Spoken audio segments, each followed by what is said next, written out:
So this video will be quite a long one because we've got 6 trees. I think it's 6.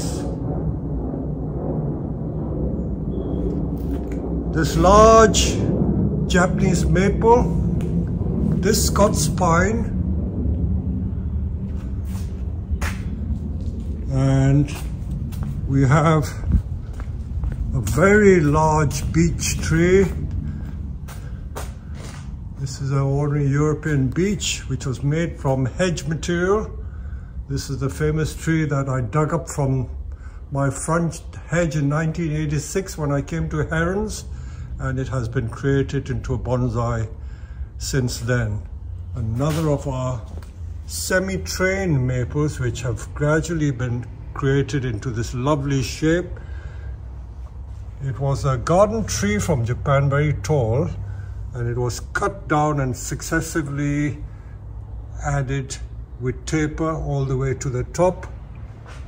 And if you remember the earlier clips I showed when I was at Wisley, the roots are so tight that the roots have got nowhere to go. They're trying to jump out of the pot almost. And in this case, this beech tree, look at the moss. It's about 2 or more inches above the soil. And then we have this great big trident maple, which is one of our best trident maples.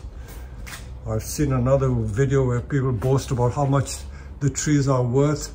Look at this tree. This tree is about at least 12 inches across at the base. Look at the detail of this. This is all natural nebari, natural tree hollows, and the ramification has been achieved simply by constantly pruning the tips of the branches. This is a Japanese beech group. It's grown a bit tall, so I have to both trim it down and repot it. So let's begin with the beech first, because this is the one with the moss coming right out. So we remove the moss first and see where the surface of the roots are. So here I have Steve. He is our chief repotting man, not the chief reporter, but chief repotting guy at Herons. Been doing it for more than 30 years, so he will show us what to do. If we can, we might get it back in the same pot, but we could probably put it in a slightly larger pot. Many people keep asking us to show a separate video about the choice of pots, but I always talk about topics as I go along. So let's begin with this one. Okay, far away, Steve. We take the moss off.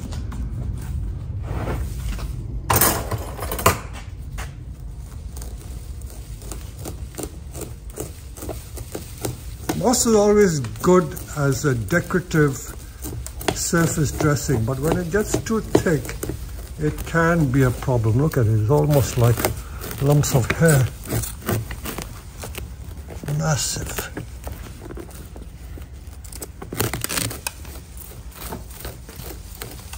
Some people ask me, is moss good or bad? It really serves as a decorative dressing on the top. I think it can help to keep the tree a bit moist, no more than that. But too much moss can look unsightly. You must be wondering why there's so much gravel on the surface of this pot. When we keep our trees at Wisley, for some reason, the children who visit Wisley are very fond of sprinkling the gravel from the ground onto the pots. We don't tell them off because they enjoy doing it, but I don't think it does the tree any harm.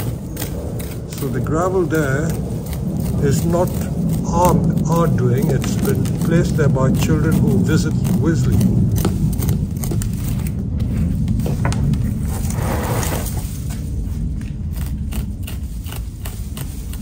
A tree like this, even with 2 or 3 of us working on it, I would say would take the best part of 1 hour. So can you imagine 3 man hours or 3 person hours working on this tree? Is quite a lot of human resources put in a tree. So when people expect the tree to be done for nothing, I think would be asking a bit much of us. And there's the expertise involved as well. And the fact that we work very fast. Trees of this size usually are not within the capability of ordinary hobbyists, because for a start they are very, very heavy, and it requires a lot of strength to lift trees of this size. We're only scratching the surface. Wait till we try and get it out of the pot. That's another major exercise. So let me pause the camera for a while. Another thing I want to show you, that because we had so much moss on the surface, it has encouraged all these fine roots to come to the top. So as I said, if you have too much moss, you can get this problem, and this can spoil the base of the nimbari of the tree. Okay, now we're going to tilt the tree out and see if we can prise it open. We may need to use a mallet of some kind. Oh gosh, wonderful, wonderful. Okay, it's solid as a rock. Okay, have a go with the big hook and see if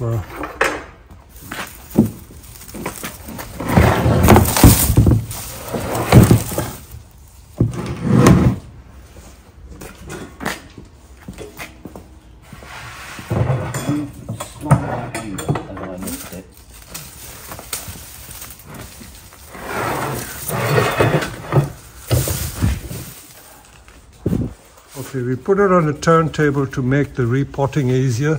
You see how the roots have come to the edge. It's got nowhere to go, absolutely nowhere to go. There's some weed roots as well, and it is absolutely solid, absolutely solid. Look at this, it's all root. Okay, let's tease away and see what we can get.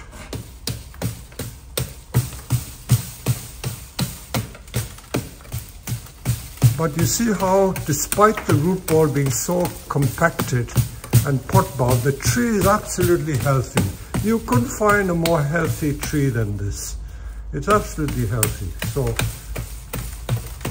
I've come to the conclusion that over the years, I've discovered that even if the tree is pot-bound or not repotted for many years, this tree hasn't been repotted for, I would say, at least 6 years.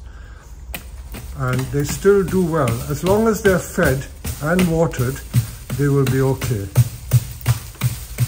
It improves the ramification, and it also reduces the leaf size to a certain extent.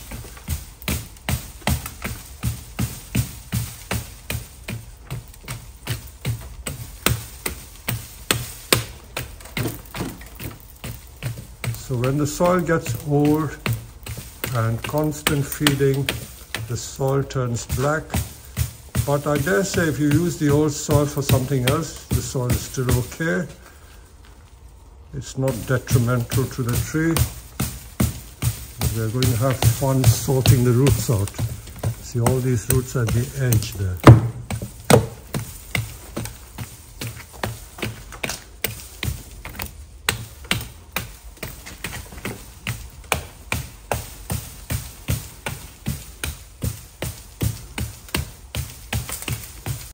So we've prepared the pot with the wires and the mesh. I don't need to show you that. And we put our standard compost, which is 1/3 akadama, 1/3 volcanic grit, and then 1/3 organic matter. And then we're also putting sphagnum moss to encourage roots to form. So it's almost like a sandwich layer. And then we will put the tree in, and then we will add some more moss. Let's see. Don't realize how big the tree is until you actually handle it. Look at it, it's massive. At Wisley, because it's in the open, it looks small. Even in this pot, we have to find another pot more this side because it's too much to the left. Positioning in the pot is important right to the edge. Round it in.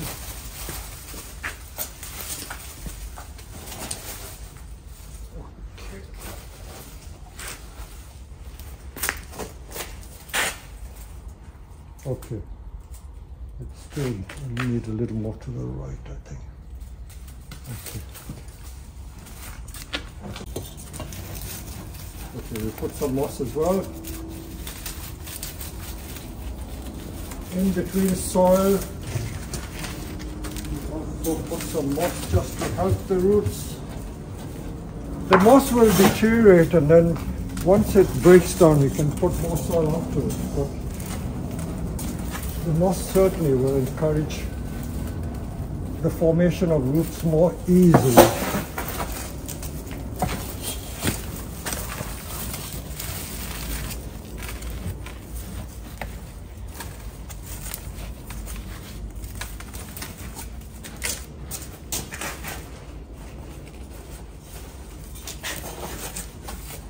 We've used a lot of moss in here.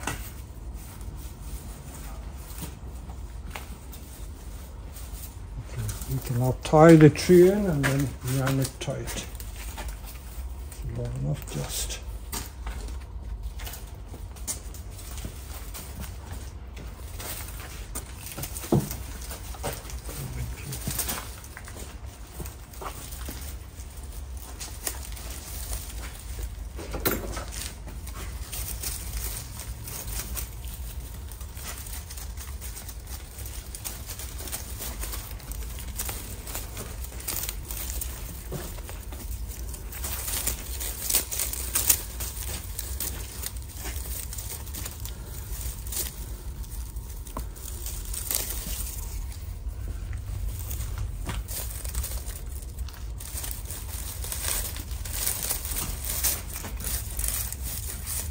Notice that we've used quite thick wire. We've used, I think, 2.5 or 3 mil wire because it's a big tree. You can't just use thin wire to tie the tree in. So after that we will cover the whole thing with a bit of moss. And this tree is going to stay in the greenhouse where the temperature is like between 5 degrees and 10 degrees. It's not a heated greenhouse. And I'm also going to take the opportunity to do a bit of pruning. If you do this sort of pruning, just taking the tips out, not only does it help the ramification development, but it also puts less stress on the roots, having to support too many leaves. So just the general clipping back. You see I'm clipping back about 2-3 inches all around. So if you take a shot here and then take it compared with the after shot, you'll see that I have actually trimmed the tree again.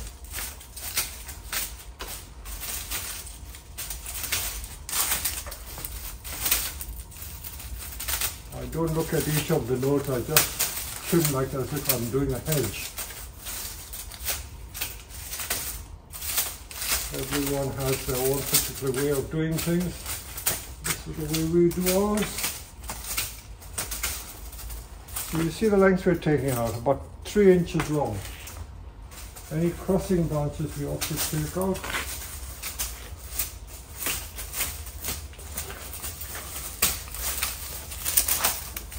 This is important to do whenever you repot the tree, and also as a general pruning exercise. If you don't keep doing this, the tree will become too big. You have to take it back a bit from time to time.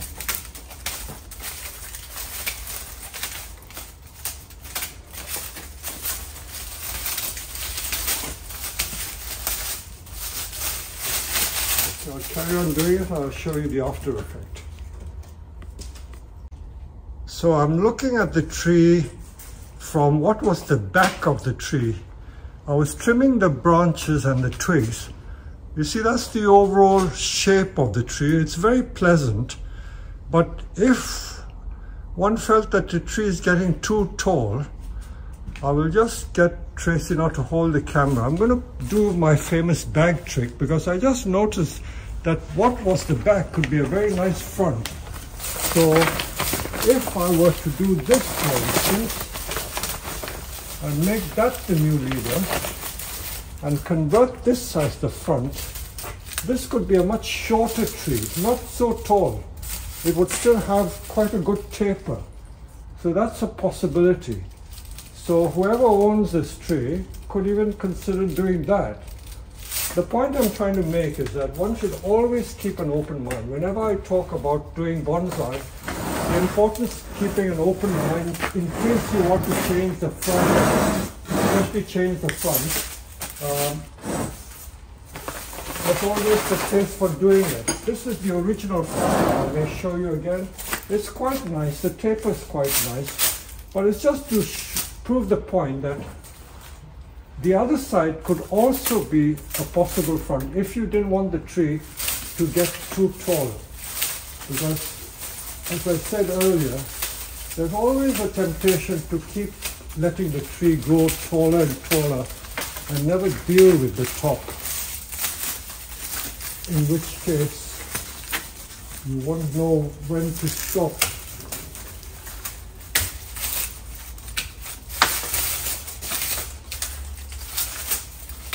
So this tree won't be showable for at least a year while it recovers.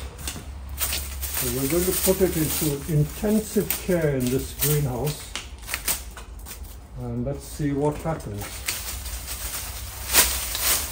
It's a very nice tree with a lot of history to it, associated with me since I came to Herons. It's the first tree I dug up from our own hedge and made into a bonsai. So it's had a trim. You can see how I shaped it. Quite a lot taken off, look at all that. We've taken all this off. So quite a lot has been trimmed off the top. So it's certainly made it a bit smaller in size. And we will just keep an eye on it, and as the leaves emerge, I will show it to you again. So this has been a mammoth exercise in repotting. So that is number 1 done. We've got 5 more trees to do. So we're doing the second of our Wisley trees. This great big mountain maple, which is over 1 meter tall. I think it is about 1.1 meter tall. Again in a mica pot.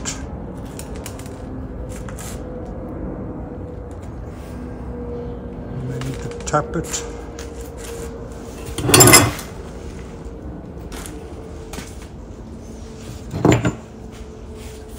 I want to tap it with that. With the back.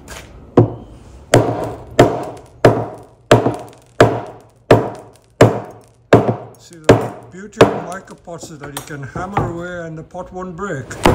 Look at it. Let's have a look at the roots. It's really pot bound. Really pot bound. So we will tease away. And you see how the roots have gone to the side because it can't escape, can't go anywhere. So let's deal with this one. So we've got that far. Look at the fine roots. The maples have finer roots than many other trees. There are not many thick roots, so all these fine roots can easily be cut off. So we'll carry on. Look at it, it's like a bird's nest, great big bird's nest. We won't cut any off till we teased everything to show you how much root we're going to cut off. So this is the mass of roots that we've managed to tease out. And we prepared the pot. And we put the wires like this. 2 pairs of wires, so we tie across, not crisscrossing, but just across the root ball. Now I'll just show you what I'm going to cut the roots with. Try not to use your ordinary trimming scissors to cut roots, because whenever you cut the roots, because there's soil involved and grit, it blunts the tool. So always set aside a special pair of scissors just for cutting the roots. So should these get blunt, you can always sharpen just these ones. The secateurs is the good old Felco, that is ideal tool for cutting the roots. So if I can just ask, just hold the camera, it's running. And we show you how much to cut. This is fairly simple. As we say, it's just like cutting hair. Many people are afraid of cutting roots because they think it'll kill the tree. But I always think that cutting roots is like having your hair cut. It will grow again, and it stimulates the development of more roots and finer roots. Also, all these fine roots will grow again. I think we caught this tree at the right time. We haven't done it for possibly 5 years, so it's produced a lot of root in that time. And we're going to put it in a slightly larger pot, only very slightly. I'll turn the tree around. Okay, I'm going to move this tree back. So this tree again has taken the three of us to do it. So biggish trees like this require quite a lot of human effort. That's why quite a few people bring their trees, especially the large trees, to our nursery to have them done. And of course there's the technique as well, you know, knowing how much root to cut. All this has an important bearing on the health of the tree.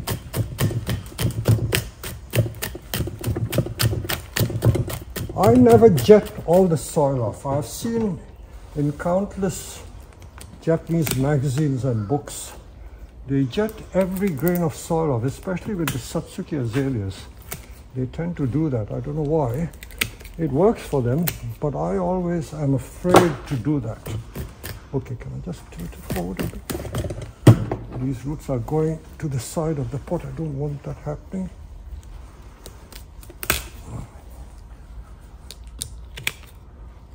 It's not forming radial roots.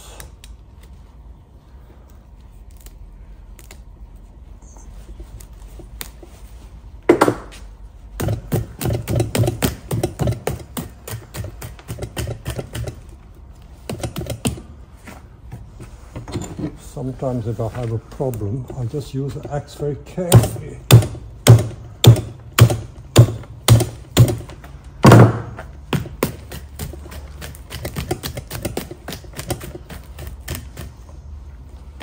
See, it works for me. I can just tilt it forward a little bit.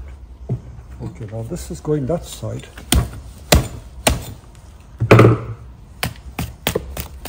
I didn't want it to go that side. I wanted to spread radially. So that's why I cut that root. This root is going sideways. Rather than use that, let me just chop it carefully. Well, I use the axe very carefully, you know. I'm not just being a mad axeman. I'm quite accurate in how I use the axe. I know there are going to be a lot of comments about that, but if it works for me, it works for me.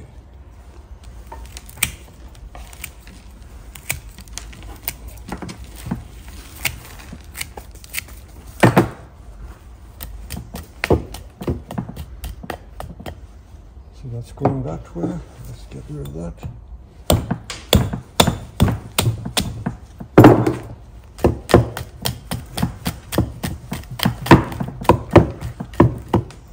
We'll tilt it again to get some more roots off the bottom. Okay, we got all that root off.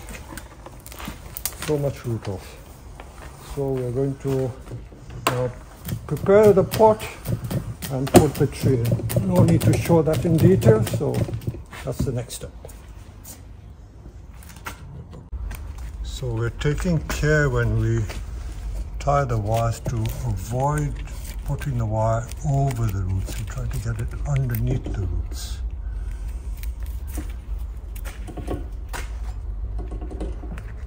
So apart from filling the soil, this tree is done. I don't need to show us putting the soil in.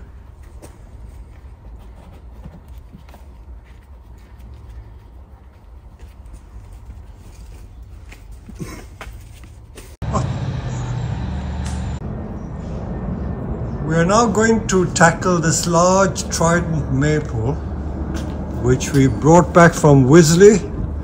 This is a grand old tree. Look at the nebari on this. I still believe that because we haven't been repotting this tree so often, the nebari of the root system has remained very tight. If it was in a larger pot, the roots would have spread much more.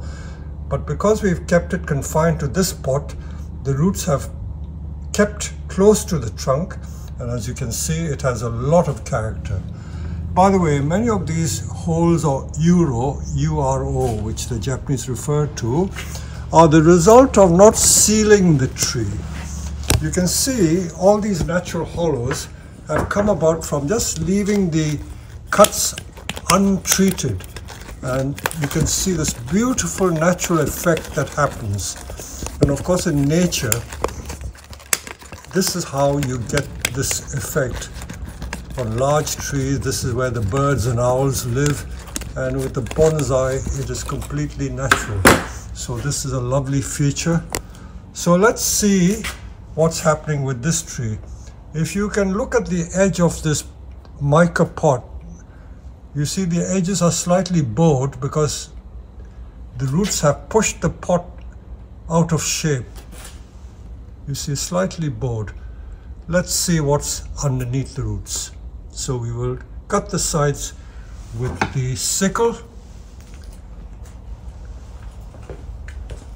and we will proceed. Okay, if Timo can cut that side, I will cut this side. Because this pot is not incurved, it's not going to be too difficult to get it out of the pot. And this is the tool I'm using. This is an improvised Indian tool made from a reinforcing bar. That's a typical Japanese tool, what they call a sickle, and it's specially made for undercutting the roots or taking the trees out of the pot. I just checked that it's not tied in. Okay, let's have a look at the pot. Oh, it's tied. Let me just hold. Can you hold it for me while I cut this piece of wire?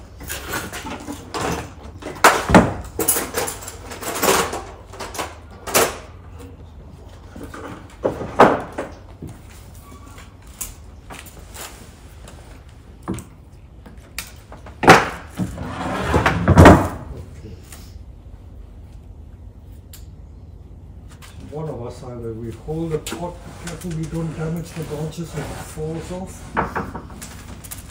There you are, it comes out very easily. So this is not so badly possible. Okay, just let's put it on the edge of the pot, square.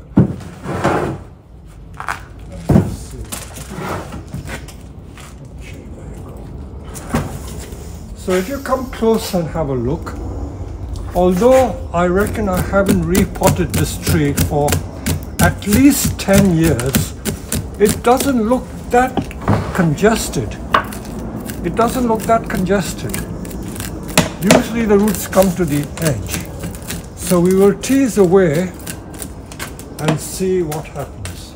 Okay, so we've had a close look at this tree and we've teased the sides, and we found that despite having not pruned this for about 10 years, the roots are not that pot bound on the side, but the base seems completely matted. If you look underneath here, it is very, very congested. So we're going to take these bits of mesh off and see what comes out from the base. You can see that it's literally like a big bird's nest, thick with roots. So all the roots have gone to the bottom.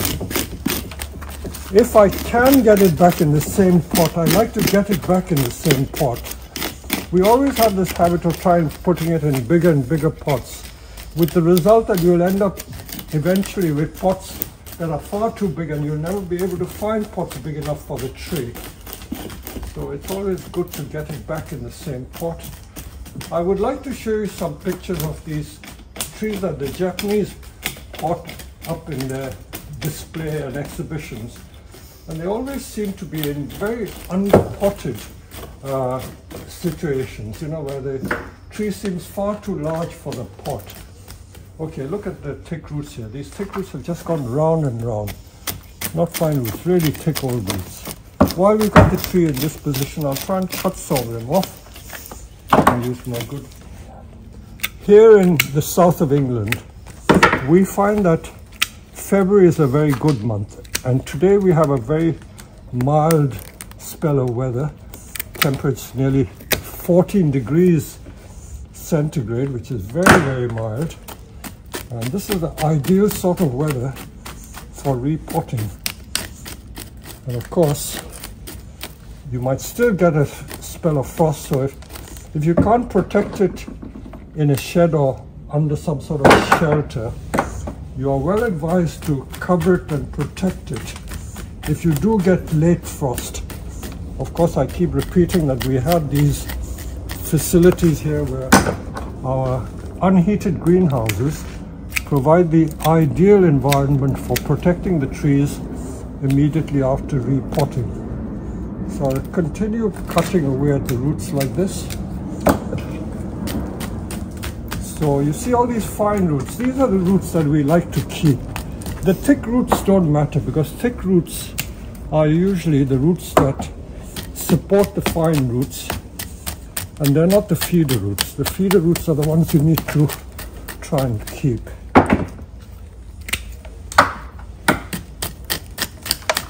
Again, a big heavy tree like this, we require at least 2 persons to handle it. So look at the amount of soil we got out. So we're going to try putting it back in the same pot. It's amazing how resilient these micropots are. They will last a very long time. So we're testing it again. So I think there's enough room for new soil to be put, isn't it? Only about a couple of inches. And we're going to use the same pot. Of course, the micropots, as they get old, they get a patina which makes them look almost like a ceramic pot. So this is all to the good. So the rest of it is just tying the tree in and putting soil. We won't show you that. So we will show you this tree when we finish doing it. And we will go to a large Japanese white beech forest. Fagus crenata. Again, it came to this country about 30 years ago, and it was only that tall to begin with, about 60 or 65 centimeter. Now it's about 1 meter tall. It's far too tall. So let's begin by pruning it a bit before we even start repotting with it. I prune it back a bit. It'll be less cumbersome to handle. So again, no great rocket science involved. We just prune each tree to shape, reducing the overall height, and by pruning the ends, we will be encouraging more ramification. Some of the trees have suffered. The tops of this one, for instance, has died, but I continue to let it grow rather than try and take it out.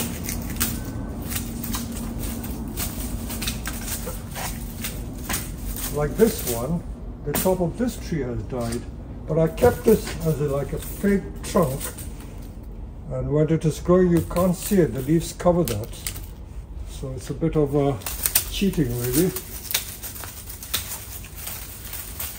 So I'm being quite drastic. I'm taking 4 to 6 inches off the tops and reducing it. Like this one, I'm going to be quite drastic.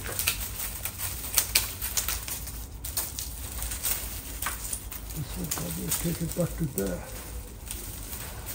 I know that many of these trees, especially deciduous trees, they are better admired without their leaves on, but the beech retain their leaves through the winter, so it's not really a situation where, like the mountain maples, you get more appreciation of the tracery of the branches. But you see how I've reduced it quite a lot. So let's continue doing it. This, mind you, is an exceedingly heavy group. I can barely lift it. I reckon this tree weighs at least 50 kilos. Like the weight of 2 suitcases.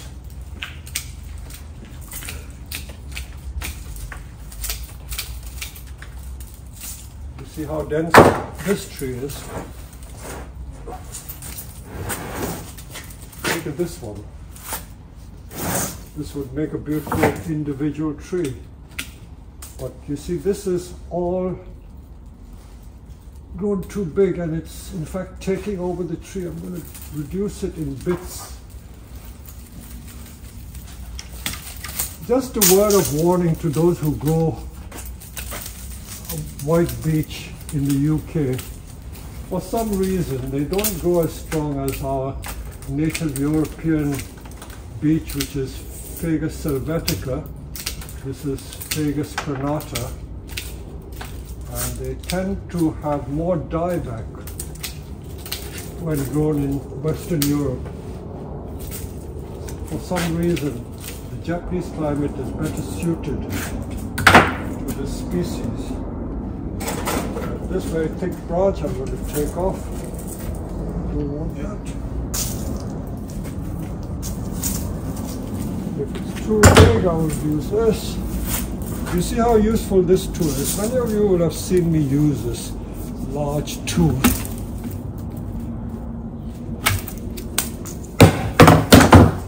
And once you cut the bulk off, then you can go in with the wen cutter or branch cutter and pare it down into a more manageable stump.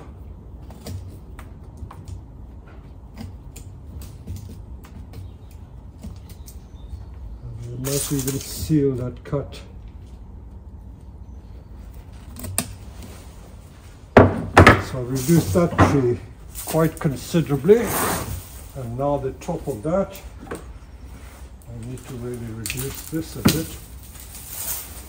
This is a situation where I have to bite the bullet. We always keep putting it off and putting it off, not wanting to tackle these difficult jobs, but at some point you have to do it.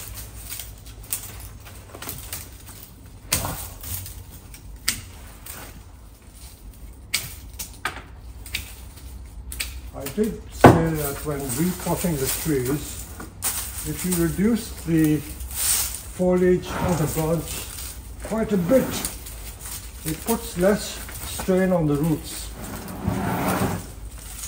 So pruning the superstructure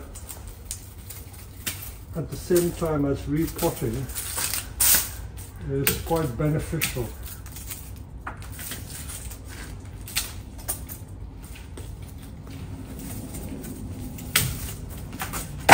Look at the front again. There was a time I could lift a piece like that on my own, but at my age I can't do that. I could lift 50 kilos with no difficulty, 60 kilos even I used to lift. Let's show you off really.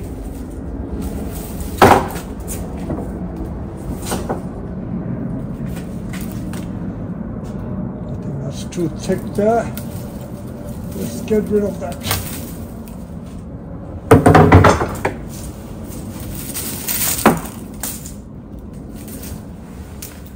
I will try and get the editor to compare it with what it was like before, because you will appreciate that we have done a very radical pruning. Look at that.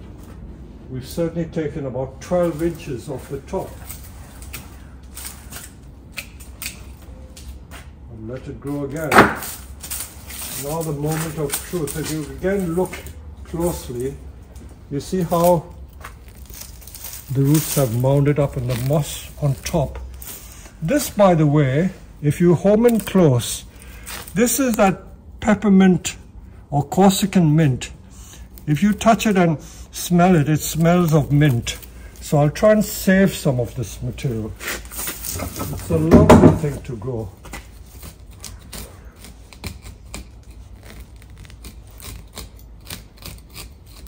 Alpine growers use it for all sorts of things.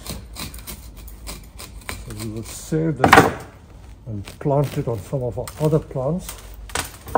And because this moss has been growing on the surface, I think what it will have done is to encourage a lot of the surface roots of the beech to come to the top.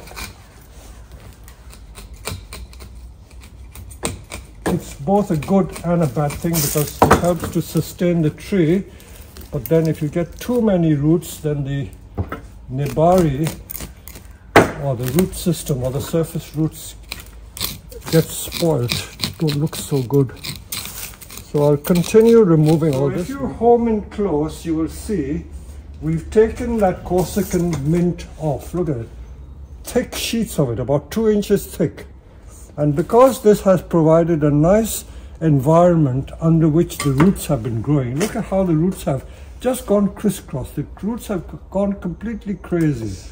So like I said a moment ago, having a lot of that moss on the top is both a good and a bad thing. It's good in the sense that it keeps the thing moist. and it encourages roots to grow well. But on the other hand, because it is so protective, the roots generate on the surface and don't go deep, and as a result you get all these crisscrossing roots, which for bonsai are not really attractive. For the tree it may be horticulturally good, but we don't want these crisscrossing roots. Ideally every single tree should have a radial root system. You see these roots are going this way at right angles to the tree, they're not really radial. So we'll try and eliminate as much of these crisscrossing roots as possible and try and find radial roots which we will encourage to grow. So see, this root has gone back on itself. See, like that, it's gone back on itself. Well, it should be going forward. I hope there will be enough roots underneath so that we won't have to cut too many of these fine roots off. And then we have actually used the sickle and we have cut around the edges. You always have to do that. You cut around the edges like this, and by doing that we are able to take the tree or the clump out of its pot. There you are. So have a look.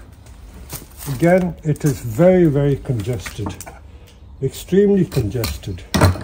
So this is what we're going to tease. This is going to take us at least 15 minutes to tease out gently. But all nice fine roots, very fine thick roots, we will cut them. So this is the next process that we're going to do. Again, if we home in on this group, you see that there are some thick roots, and those are the roots we are going to take out. We don't want the thick ones.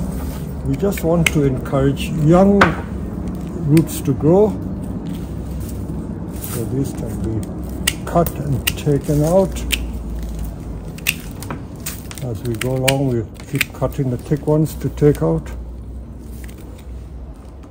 Many people ask, when you repot a group, do you have to take all the trees apart and reassemble them together again? No, you don't. Once the group has been set, especially with an established group like this, the roots are all meshed and tangled with each other. And it's not that easy to take it apart. So once it's set for life. And again, we are going to take all the roots on the periphery, cut it out, cut about 1 or 2 inches so that we get it back in the same pot. This is a pretty hefty over mica pot. I certainly don't have a ceramic pot this size, and even mica pots, this is as big as they make the ovals, shallow oval. So I will have to remove enough root so that the whole group can go back in the same pot.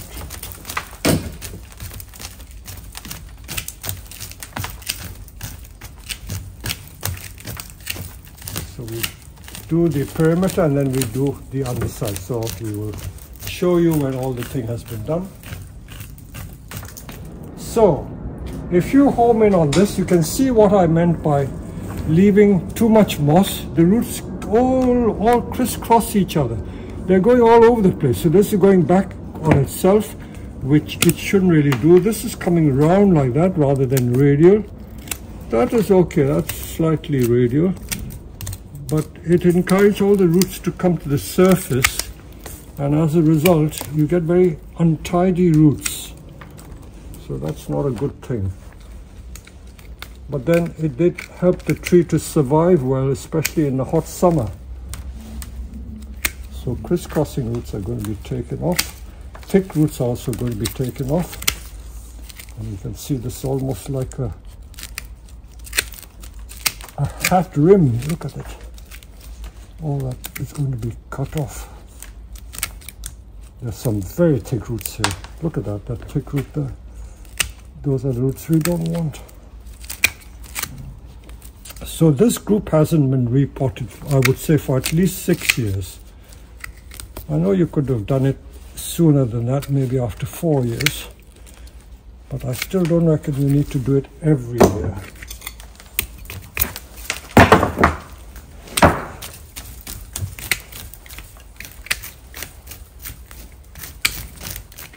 Okay, it's just a flat mass of roots.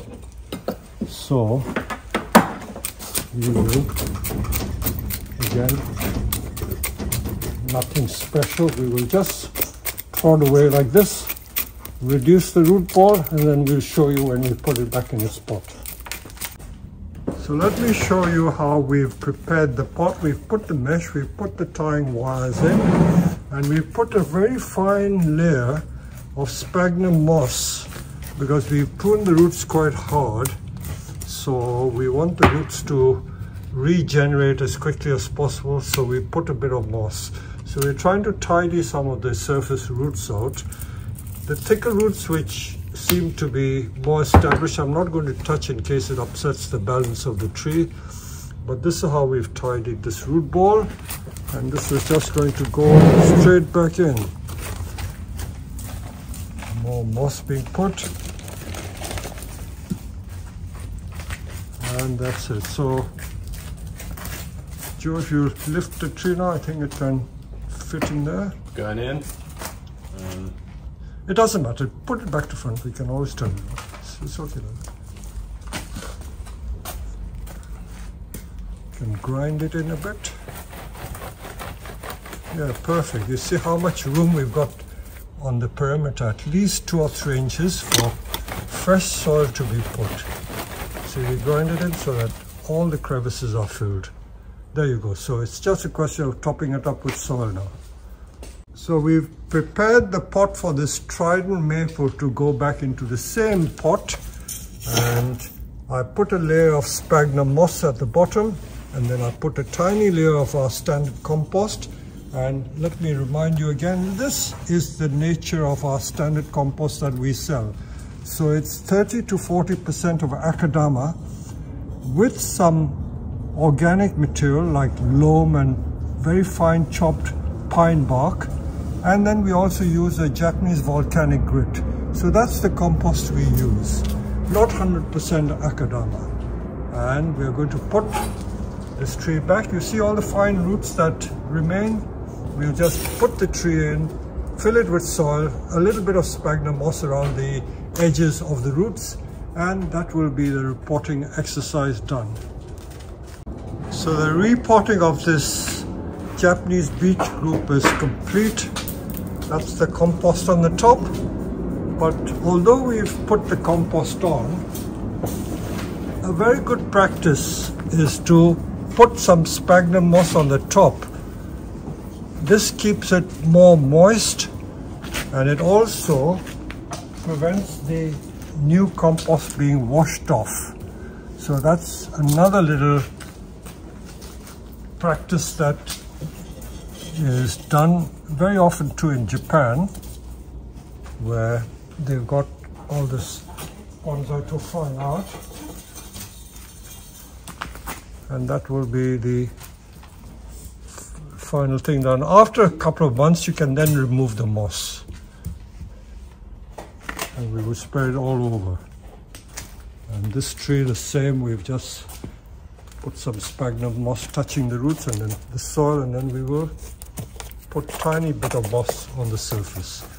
So we've done 2 major trees today, 2 major trees yesterday, 2 more to go. Let me start on a happy note. Today is the 15th of February. And look at the bright sunshine. We've got temperatures of 14 degrees. There is a blast of warm air from the Azores and from North Africa. So we've got a mild spell all of a sudden. So the trees are springing into life. And I've got 2 more trees from Wisley that I'm going to repot. I'm just walking to the back greenhouse to show you what we do. So this is a long video showing how I repotted those 6 big bonsai that I brought back from Wisley. So here we go. I'm walking into the back greenhouse.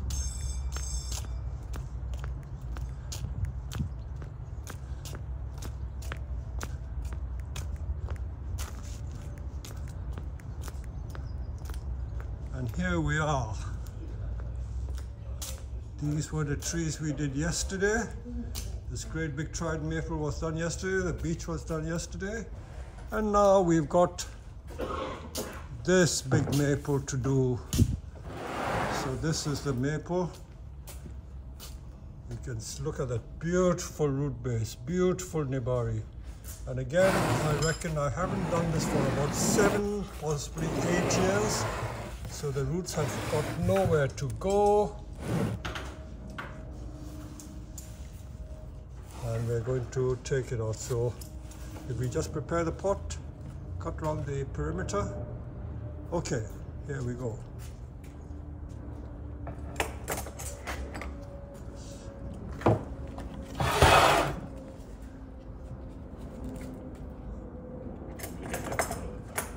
Again, that tree must be every bit 1.2 meter tall. The base is about, nibari depends where you measure it from. The nibari must be at least 12 inches or more. Oh, it came easily because this is not an in-curved pot. So let's turn the pot upside down and rest it on that pot. Oh, as you wish, on the turntable as well. So many ways to do it. So trees like this can't be done by one person. It requires at least 2 people, more like 3.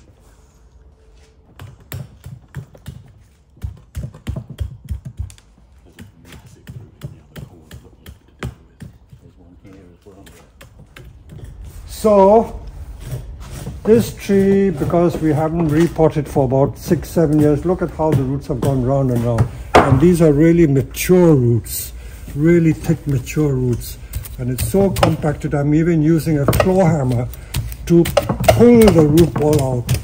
So don't laugh at me, but everything that works, use it.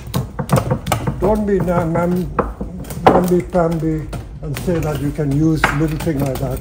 That will get the moss off, but I don't think it is so effective in getting these heavy roots out. So in desperation, I'm using the claw hammer, and see how effective that is. All these roots have to be cut anyway, so it doesn't matter if these roots on the perimeter get dislodged. So you can see how I've already got at that area. So there are 3 of us working. Can I just turn the tree around, have a look at this side? See, this is like a nest. Look at that big root coming right across. So that's doing nothing. So that's going to have to be cut off, so might as well cut it off now. If you can bring the big lopper for me, and use the big lopper.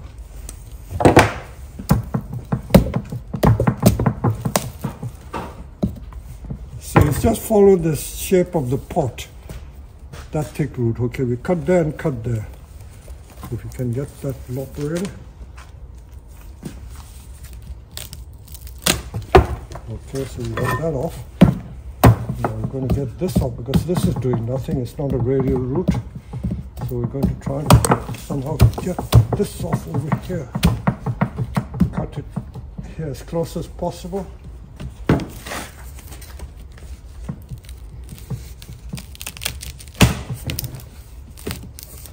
Okay, now with the claw hammer again.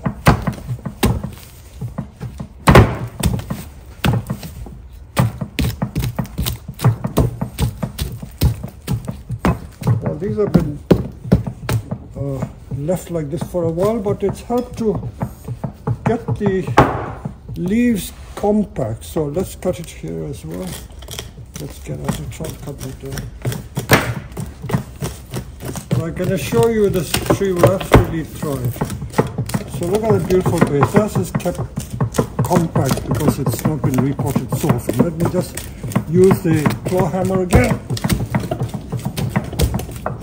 Can I just move the ball?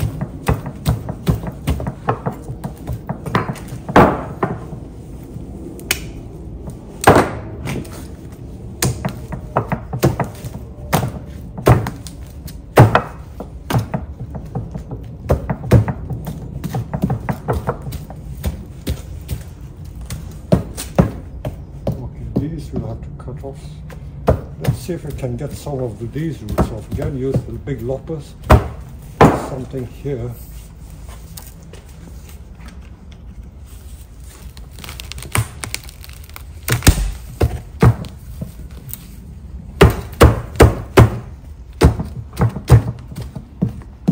Okay, can I tilt the tree and have a go at the bottom? Let's see what lies underneath. You need to slide it forward in case it falls off the turntable. Look at how thick these roots are. Almost like a banyan tree. Absolutely thick roots. Many of you will tell me that I should have done it sooner, but then this tree was very healthy, still very healthy.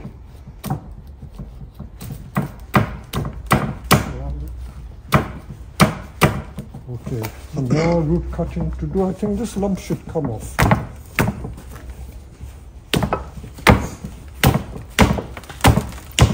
I think this must be a first, using a claw hammer to do repotting. You may laugh, but it works. If it works, what's wrong with that? Do the unconventional. Look at that. Look at that. If you were to use that little rake, it will take you a lifetime. Absolutely solid. And then this we will use the hook.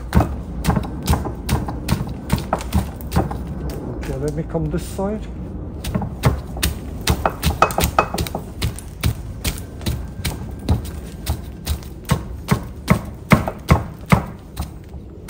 Soil is a bit putrid. So there's another big root here. So wherever we find the big roots, we're going to put the lopper in and cut that off. That one there.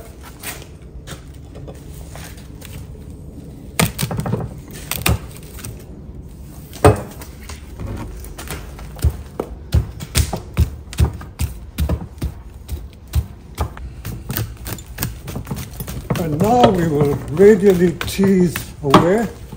And then, of course, underneath there's going to be a problem. We've got to still cut some. Look at that root. Look at that root. It's almost like what you would find on a banyan tree. You know, the root over rocks. Okay.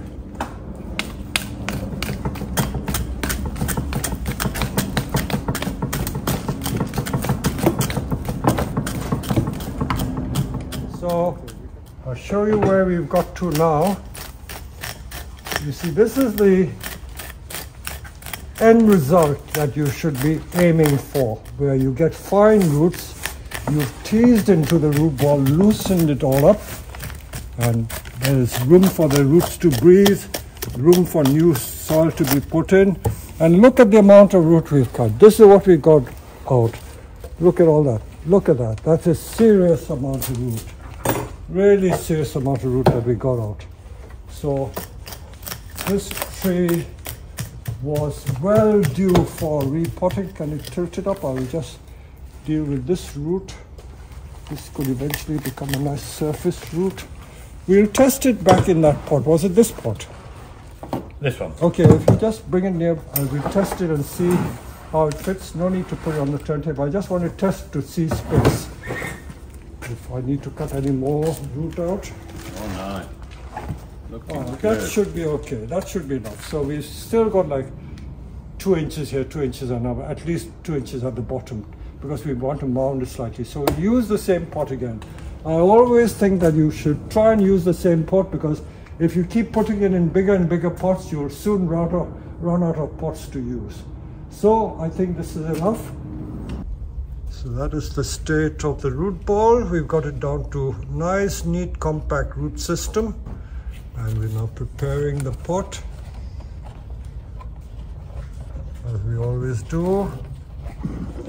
This, by the way, is a mica pot, but it's so authentic you wouldn't think that it's mica. It looks very convincing as a ceramic pot. So there you are. And then we're going to put sphagnum moss underneath, followed by our standard compost, and then sphagnum moss again. Let's sprinkle a bit. Loosen up, fluff it up.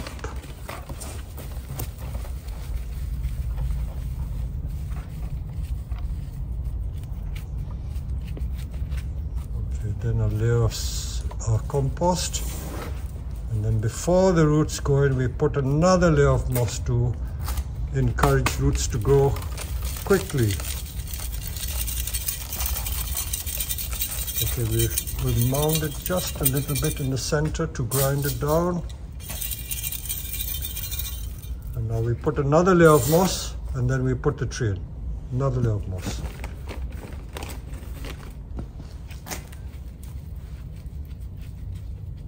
A little more than that because it was just compact.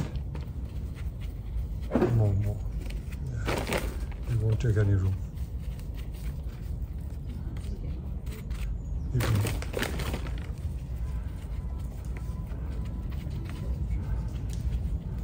Okay, now we put the tree in.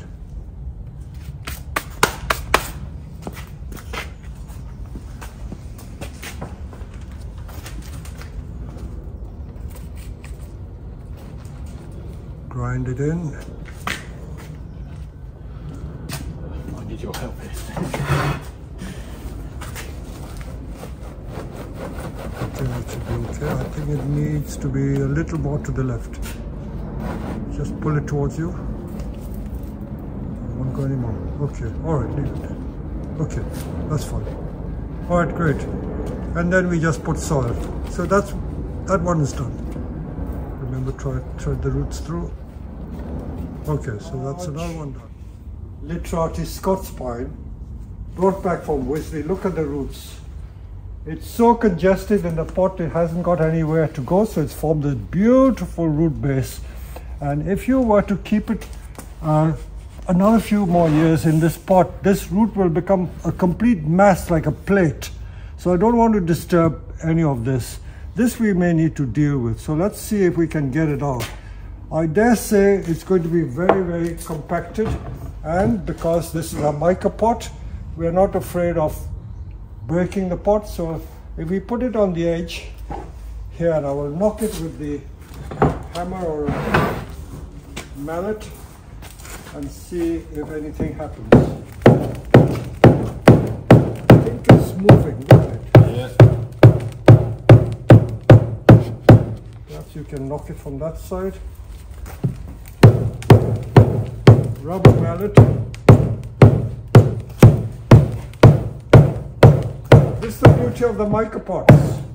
No fear of breaking it.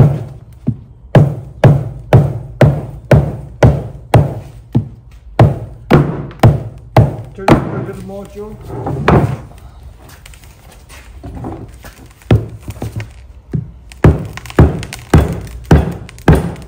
So I'm glad it's not an in-curve pot. If it's an in-curve pot, you will have to probably cut the sides with a reciprocating saw of some kind.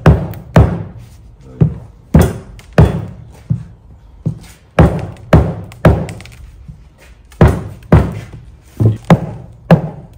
Now it's coming. Okay. There you go. Let's look at the underside. Look at how matted it is, solid. And look at it, it's literally lifting the tree out of the pot. See all that hollow, it's lifted the tree out of the pot. That's the root mesh. And because it's so compacted, I'm going to use this axe. So when the axe comes out, you know, I'm about. Look at that. Woo! And the tree is so healthy. So whatever you might say and criticize, as long as the tree is healthy, that's all that matters. I don't know why that wasp is underneath there. Okay, if you can rotate it, I will try and cut some more over here.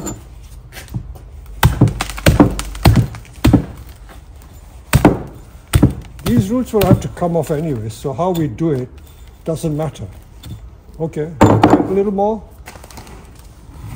Gradually.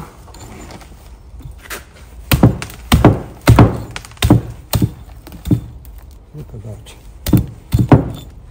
So this is adapting tools for the situation at hand. Look at that. How efficient is that? If you were to try and use that tiny little rake, it'll take you ages. Some more. So why do you think we work so fast? I always like to think of this as a bird's nest. And there's only very little mycelium. There is some mycelium, but not enough. So we will now, the next thing is to loosen this, get the mesh off, and we will show you the progression of our teasing of the roots. So there you go. So we had to decide what pot to put it in. This is the original pot on the left, but because the root ball was so compacted and the roots were literally to the edge, and I don't want to cut any of these perimeter roots off over here, I didn't feel that we could use the same pot. So the next size mica pot is a much larger one. We were having doubts as to whether that would be too large. If it was a Japanese grower, he wouldn't use such a large pot because they like to underpot their trees. They would try and force it back into the original pot. Because this tree has a lot of height, the proportions are not wrong. So I've decided to put it in a bigger pot just for the sake of the health of the tree. Although the tree is not unhealthy, look at it, it's so green and vibrant. Who would think that it was so badly pot bound? So this tree is in the pink of health. So it's been at Wisley again for about last 6-7 years. And all this contorted wiring was done years ago by me. That was a leader that he bent back double. And you see all the old wire marks. The wire marks, when they grow out, they will have a lot of character on the branch. So I don't need to show you the actual potting up, it's just filling soil. So we've done all the 6 trees that I brought back from Wisley. So there you go, we've finished the repotting of the Wisley trees. And I'll just show you the final shots of what we did to some of these trees.